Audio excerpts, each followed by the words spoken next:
முன்னாடி காலத்துல எல்லாம் அந்த மருத்துவர்களை வந்து கடவுளா பார்த்தாங்க, நம்பிக்கை வச்சிருந்தாங்க அவங்க மேல அப்படிங்கிறாரு. பழைய காலத்துல எல்லாம் நம்ம என்ன பண்ணோம்னா, மருத்துவர்கள் வந்து கடவுளுக்கு அடுத்த நிலையில இருந்தாங்க. ஏன்னா அவங்கதான் கடவுளா பாவிச்சு அந்த மாதிரி எல்லாம் பண்ணோம். ஆனா பழைய காலத்துல வந்து அந்த டெக்னாலஜி இம்ப்ரூவ்மெண்ட் இல்லாததுனால அந்த நடுங்க வைக்கும் முறையில பயன்படுத்தப்பட்ட அந்த ஏன்னா ஒரு ஆபரேஷன் பண்றது அப்படின்னா கூட அந்த அரசர்கள் காலத்துல வந்து மயக்க மருந்தெல்லாம் கொடுக்காம அப்படியே வந்து கிழிச்சிட்டு தையல் போடுறது அப்படிலாம் வந்து மயக்கம் கொடுக்காமே பண்ணியிருக்கிறது தான். அந்த மாதிரி இருக்கிற முறையதான் நடுங்க வைக்கும் முறையில பயன்படுத்தப்பட்டு வந்துச்சுன்னு சொல்றாரு. அப்புறம் நிறைய ஆராய்ச்சி பண்ணி அதுக்கான தீர்வுகள்லாம் நம்ம கண்டுபிடிச்சிருக்கோம். ஆனா அப்படி சொல்லிக்கிறோம். ஆனா அந்த தீர்வுகள் என்னன்னா அறுவை சிகிச்சை முறைகள்லாம் நம்ம வந்து எல்லாம் இம்ப்ரூவ்மெண்ட், நிறைய டெக்னாலஜி இம்ப்ரூவ்மெண்ட், அறுவை சிகிச்சை எல்லாம் நம்ம இது செய்யறோம் அதை செய்யறோம்னு சொல்லிக்கிறோம். ஆனா இதுல பாத்தீங்கன்னா இறப்பு விகிதம், மரண விகிதம் எப்படின்னா கொஞ்சம் அதிகரிச்சு இருக்கிறது தான் காட்டுது, குறைஞ்சதா காட்டல.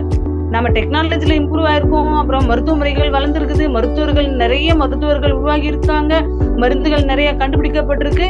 இந்த சூழ்நிலையில நம்மளோட மரண விகிதம் குறையணுமே ஒழிய அதிகமாக கூடாது. ஆனா இங்க மரண விகிதம் வந்து சிறிதளவு அதிகரித்திருப்பதையே காட்டுதுங்கிறாரு. இது ஒண்ணும் வந்து நம்மளுக்கு ஆச்சரியத்தை கொடுக்கல. நம்ம உடலை பாதிக்கிற நோய் நம்மளோட நோய் தீர்க்கும் திறனாலேயே சரி செய்யறது. ஆனா இதுக்கான தூண்டுதல் வந்து நோயாளி, இந்த தூண்டுதல் எங்கேருந்து உருவாகுது அப்படின்னா அந்த நோயாளி அவரோட சிந்தனையில இருந்து உருவாகுது அப்படிங்கிறாரு. ஏன்னா அவர் சிந்திக்கிறாரு, எனக்கு நோய் சரியாகணும், நான் வந்து சரி பண்ணிக்கணும் அப்படிங்கிற மாதிரி அவர் நினைக்கிற அந்த அவரோட சிந்தனையில இருந்து தான் இது வந்து இந்த தூண்டுதல் உருவாகுது.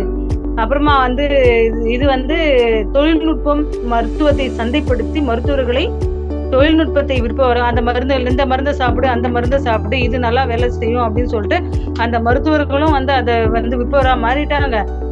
அதுக்கப்புறம் நோயாளிகள் வந்து அதனை வாங்குறவங்களா மாறிட்டோம் அப்படிங்கிற வந்து உண்மை வந்து உரைக்குது அப்படிங்கிறாரு அவரு. மருத்துவர்கள் வந்து மருத்துவ முறை, மருத்துவர்கள் எல்லாருமே வந்து அதிக அளவு ஆனாலும் நோய் தீர்க்கிற முறையும் அது வந்து அதை குறைக்கதான் பயன்பட்டிருக்கு. ஆனா நோயை தீர்க்கிறதுக்கு பயன்படல இந்த மருத்துவமோ தொழில்நுட்பமோ. ஆனா அதே வந்து சந்தை பொருளாதாரம் அதிகமா இருக்குது. இப்போ தனிநபர் அந்த விற்பவர் வந்து வாங்குபவர், நோயாளி நிறைய மருந்து வாங்கி டாக்டர் சொல்றாரு அதை தட்ட முடியல, உடனே நம்ம போறோம், ஒரு ட்ரீட்மெண்ட் எடுத்துக்கிறோம், அந்த மருந்து மாத்திரை எல்லாம் அள்ளிட்டு வரோம், நம்ம வீட்டுல வைக்கிறோம், சாப்பிடுறோம். ஆனா நம்மளுக்கு குறையுதே தவிர கியூர் பண்ணல. அதைத்தான் வந்து இதுல வந்து அவர் சொல்றாரு. நான் எடுத்துக்கிறேன்.